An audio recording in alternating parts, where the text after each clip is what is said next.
Hello दोस्तों, आप सभी का वेलकम है मेरे स्टोरी चैनल पर। एक बहुत ही बेहतरीन रोमांचक कहानी लेके आया हूँ। अंत तक सुनिएगा, मज़ा आ जाएगी। दोस्तों, एक रात अचानक से मेरे पेट में दर्द होने लगा। विशाल मेरे पेट को सहलाने लगा। विशाल के हाथ की छुअन पाते ही मेरे मन में कुछ उभरने लगा। इधर विशाल भी आंख बंद करके मेरा पेट सहलाए जा रहा था। तभी मैंने विशाल का हाथ पकड़कर अपने सीने पर रख दिया। विशाल के हाथ रखते ही मैं गुलाब की तरह खिल उठी। विशाल भी मेरे संतरों को हल्के से हाथों से सहलाया जा रहा था। मैंने कहा, आह विशाल, ज़रा ज़ोर ज़ोर से सहलाओ। मैं अब पूरी तरह बहक चुकी थी। और फिर हमने नमस्कार दोस्तों, आज की इस रोमांचक कहानी में आप सभी का स्वागत है। मेरा नाम रिया है। मैं जब 5 साल की थी तभी मेरे पिताजी की मौत हो गई थी। उसके बाद से मेरे पालन पोषण की जिम्मेदारी मेरी माँ पर आ गई थी। घर की माली हालत बेहतर थी, इसलिए मेरी परवरिश अच्छी तरह से हो पाई थी। पिताजी के गुजर जाने के बाद मेरी माँ ने दूसरी शादी नहीं की, क्योंकि वे अपना पूरा ध्यान मुझ पर ही देना चाहती थीं। वो मुझको पढ़ा लिखा कर डॉक्टर बनाना चाहती थीं। मेरे पड़ोस में एक लड़का रहता था जिसका नाम विशाल था। मैं और विशाल एक ही उम्र के थे। हम साथ साथ पढ़ने जाते और साथ में ही खेलते थे। और इसी तरह धीरे धीरे समय बीतता गया। एक दिन मेरी माँ बोली, देखो बेटी, तुम्हारी प्राइमरी की पढ़ाई यहाँ गांव में पूरी हो चुकी है। अब अगर तुम्हें आगे पढ़ना है तो शहर जाकर ही पढ़ाई करनी पड़ेगी। शहर भी पास में ही है। मैं विशाल के पापा से बात कर लूँगी, तुम दोनों साथ में जाना और वहाँ मन लगाकर पढ़ना। उन्होंने विशाल के पापा से बात कर ली और उन्होंने भी हामी भर दी। अब मैं और विशाल साथ साथ ई रिक्शे से शहर पढ़ने जाने लगे। हम दोनों धीरे धीरे आपस में काफ़ी घुल मिल गए थे। स्कूल से आकर हम दोनों अक्सर साथ साथ रहते थे। अचानक एक दिन बादल छाए और भारी गरज के साथ पानी बरसने लगा। मैंने ई रिक्शे वाले से जल्दी घर लेने को कहा। इस पर रिक्शे वाले ने कुछ देर बरसात के थमने का इंतज़ार करने को कहा, पर मैं नहीं मानी और जल्दी घर चलने की जिद करने लगी। भारी बारिश के बीच तेज़ रफ्तार से चल रहा ई रिक्शा अचानक एक मोड़ पर आकर पलट गया।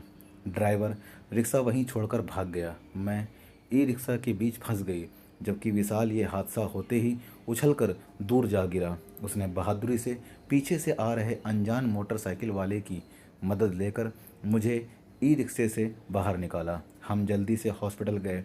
डॉक्टर साहब ने मेरी चोट देखते ही कहा कि थोड़ी गहरी चोट है, आपको 1-2 दिन हॉस्पिटल में ही रहना होगा। मेरी माँ ने कहा, ठीक है डॉक्टर साहब, आप भर्ती कर लीजिए। विशाल वहाँ दिन भर मेरी देख रेख में लगा रहता था।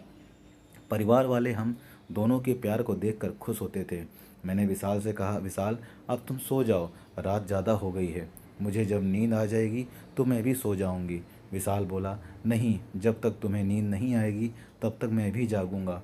विशाल ने मेरी देख रेख में कोई कसर नहीं छोड़ी थी। उसकी इस खातिरदारी से मैं उसे अब और भी ज़्यादा चाहने लगी थी।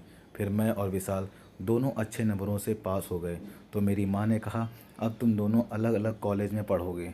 मैंने कहा, तुम ऐसे क्यों बोल रही हो माँ? माँ ने जवाब दिया, अरे तुम डॉक्टर की पढ़ाई करोगी और विशाल इंजीनियरिंग की पढ़ाई करेगा, तो दोनों के कॉलेज अलग अलग ही होंगे ना। अब तुम दोनों एक साथ थोड़े ही पढ़ पाओगे। विशाल के पिता उसे इंजीनियर बनाना चाहते हैं, पर रहोगे एक ही शहर में। मैंने माँ ने मुझको प्यार से समझाया। मैंने बोला, ठीक है माँ, और इतना कहकर मैं अपने कमरे में चली आई। हम दोनों का दाखिला अलग अलग कॉलेज में हो गया था। दाखिला मिलते ही हम दोनों अलग अलग हॉस्टल में रहने लगे। एक रात अचानक 10 बजे मेरे मोबाइल फ़ोन की घंटी बजी। मेरे फ़ोन उठाते ही एक आवाज़ आई, रिया सो गई क्या? वो विशाल की आवाज़ थी। मेरी धड़कन बढ़ने लगी। मैंने उसे जवाब दिया, नहीं विशाल, तुम्हारी याद मुझे बेचैन कर रही है। जो हाल तुम्हारा है वही हाल मेरा भी है। विशाल बोला, मैं तुम्हें कैसे बताऊं रिया कि मेरे दिन रात तुम्हारे बिना कैसे गुजर रहे हैं। मैं तुमसे बहुत प्यार करता हूँ और मैं तुम्हारे बिना बिल्कुल भी नहीं रह सकता। हम दोनों बहुत देर तक बातें करते रहे और सो गए। एक दिन मेरी माँ विशाल के साथ मेरे हॉस्टल आई और मेरी वार्डन से बोली, मैडम यह मेरे परिवार का लड़का है। अब तक इन दोनों बच्चों ने साथ साथ खेल कूद कर पढ़ाई की है। अब यह दोनों परिवार से दूर अलग अलग रहेंगे। अगर विशाल रिया से मिलने आता है तो प्लीज़ इसे आप मिलने की इजाज़त दे दिया करें, तो आपकी बहुत मेहरबानी होगी। वार्डन मैम ने कहा ठीक है, पर हफ्ते में सिर्फ छुट्टी के दिन रविवार को ही मिल सकते हैं। हम दोनों ने कहा जी ठीक है, हमें मंजूर है। अब मैं और विशाल दोनों ही बड़ी बेसब्री से रविवार का इंतज़ार करते थे, और रविवार आते ही विशाल मुझसे मिलने मेरे हॉस्टल मोटरसाइकिल से आ जाता था। हम दोनों घंटों बैठकर बातें करते थे। जाते जाते विशाल हॉस्टल के वॉचमैन को इनाम देना नहीं भूलता था। एक बार विशाल अपने दोस्त के साथ मुझसे मिलने आया और बोला, रिया, यह मेरा दोस्त अमर है, हम दोनों एक ही कमरे में रहते हैं। मैंने अमर से पूछा कि आप कहाँ के रहने वाले हैं। अमर बोला, आपके गांव के पास ही मेरा गांव है। इस तरह विशाल ने अमर का परिचय कराकर उसकी खूब तारीफ की। अब तो विशाल के साथ अमर भी मुझसे मिलने आने लगा था। हम एक दूसरे से इतने घुल मिल गए जैसे बरसों की पहचान हो। समय का पहिया घुमा और मेरे एक तरफा प्यार में पागल अमर मुझे पा लेने के सपने संजोने लगा। हमारे एग्ज़ाम ख़त्म हो गए थे और हम अपने घर आ गए थे। एक दिन टीवी देखने के बहाने विशाल देर रात तक मेरे कमरे में रहा। जब ज़्यादा रात होने लगी तो मैंने विशाल से कहा कि तुम अब यहीं सो जाओ, मुझे अकेले में डर लगता है। अगर तुम रहोगे तो मुझे डर नहीं लगेगा। विशाल ने कमरे के फर्श पर ही बिस्तर बिछा लिया और सोने की कोशिश करने लगा, पर आंखों में नींद कहाँ, वह तो मेरे प्यार के सपने बुन रहा था। रात बीते जा रही थी। अचानक से मेरे पेट में हल्का हल्का सा दर्द शुरू हो गया। मैं बेड पर ही मचलने लग गई थी। विशाल एकदम से उठा और बोला, क्या हो गया रिया, तू ठीक तो है? मैंने कराहती हुई आवाज़ में कहा, पेट में दर्द हो रहा है। विशाल बोला, रुक, मैं किसी को बुला कर लाता हूँ। मैंने कहा, नहीं विशाल, किसी को परेशान मत करो, मैंने दवाई खा ली है, थोड़ी देर में ठीक हो जाएगा। विशाल परेशान हुए जा रहा था। मैंने कहा, अच्छा, तुम यहाँ मेरे पास आकर बैठो और ज़रा मेरे पेट को सहलाओ, इससे शायद मुझे कुछ राहत मिले। विशाल मेरे पेट को सहलाने लगा। विशाल के हाथ की छुअन पाते ही मेरे मन में कुछ उभरने लगा। इधर विशाल भी आंख बंद करके पेट सहलाए जा रहा था। तभी मैंने विशाल का हाथ पकड़कर अपने सीने पर रख दिया। विशाल के हाथ रखते ही मैं गुलाब की तरह खिल उठी। विशाल भी मेरे संतरों को हल्के हल्के हाथों से सहलाए जा रहा था। मैंने कहा, आह विशाल, ज़रा ज़ोर ज़ोर से सहलाओ। मैं अब पूरी तरह बहक चुकी थी।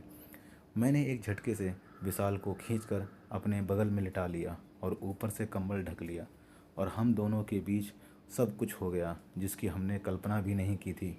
उधर अमर को भी मेरी जुदाई तड़पा रही थी। जब उससे रहा नहीं गया तो विशाल से मिलने के बहाने वो हमारे गांव आ पहुंचा।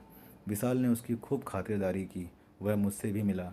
अमर ने मुझसे मेरा मोबाइल नंबर मांगा, पर मैंने बहाना बनाकर नहीं दिया, ना ही फ़ोन पर बात करने को कहा। अमर भारी मन से लौट गया।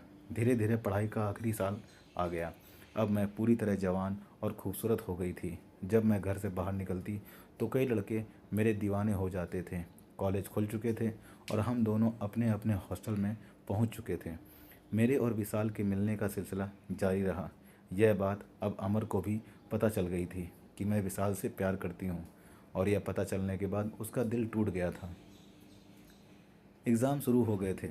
आज मेरा आखिरी पेपर था। दूसरे दिन घर वापस आना था, पर मैं इस बात से बेखबर थी कि मेरे पेट में विशाल का 3 महीने का बच्चा पल रहा था। कहा गया है कि आदमी जोश में होश खो बैठता है, और शायद हमने भी उस रात अपने सारे होश खो दिए थे। जब मैं घर आई तो एक दिन मेरी तबीयत बिगड़ी। माँ ने डॉक्टर को दिखाया। डॉक्टर ने जब उन्हें मेरे बारे में बताया तो उनके पैरों तले ज़मीन खिसक गई। माँ मुझको जल्दी से घर लेकर आई और गुस्से में बोली, बता, किसका पाप तेरे पेट में पल रहा है। पर मैं खामोश रही और आंसू बहाती रही। विशाल पर कोई शक नहीं कर रहा था। बात धीरे धीरे करके पूरे गांव में फैल गई। हर किसी की ज़बान पर बस मेरा ही नाम था। पूरा गांव में बस यही चर्चा थी कि अगर बेटी को शहर पढ़ने नहीं भेजती तो आज ये दिन नहीं देखना पड़ता।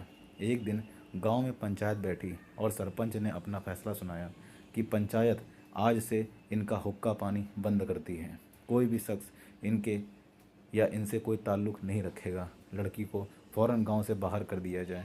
मोहब्बत करने चली थी, अब यही मोहब्बत करने वालों की सज़ा है। सरपंच का फैसला सुनकर मेरी माँ सहम गई। मेरे घर मायूसी पसरी हुई थी। रात में सभी फिक्र में डूबे हुए थे। जब सुबह सबकी आंख खुली तो मुझको ना पाकर सब मेरी खोज खबर करने लगे, पर मैं और विशाल सरपंच के फैसलों को ठोकर मारते हुए दूर निकल आए थे। जी हाँ, हम दोनों घर से भाग गए थे। हमें नहीं फ़र्क पड़ता था कि लोग हमारे बारे में क्या सोच रहे हैं या हमारे रिश्ते का क्या नाम दे रहे हैं। हम दोनों एक दूसरे से बहुत प्यार करते हैं और अपनी आगे की ज़िंदगी एक साथ गुजारना चाहते हैं। आज हमारा एक छोटा सा बच्चा भी है जिसका नाम लक्ष्य है और हम सब बहुत खुश हैं। कमेंट करके ज़रूर बताइएगा कि आपको यह कहानी कैसी लगी। अगर आपको यह कहानी पसंद आई हो तो इसे लाइक करें और दोस्तों के साथ भी शेयर करें। आगे भी ऐसी रोमांचक कहानियों के लिए हमारे चैनल को सब्सक्राइब करें और बेल आइकन दबाना ना भूलें। सब अपना और अपने परिवारों का ख्याल रखें। मिलते हैं इसी तरह सच्ची और अच्छी कहानी में। तब तक के लिए जय हिंद, जय भारत।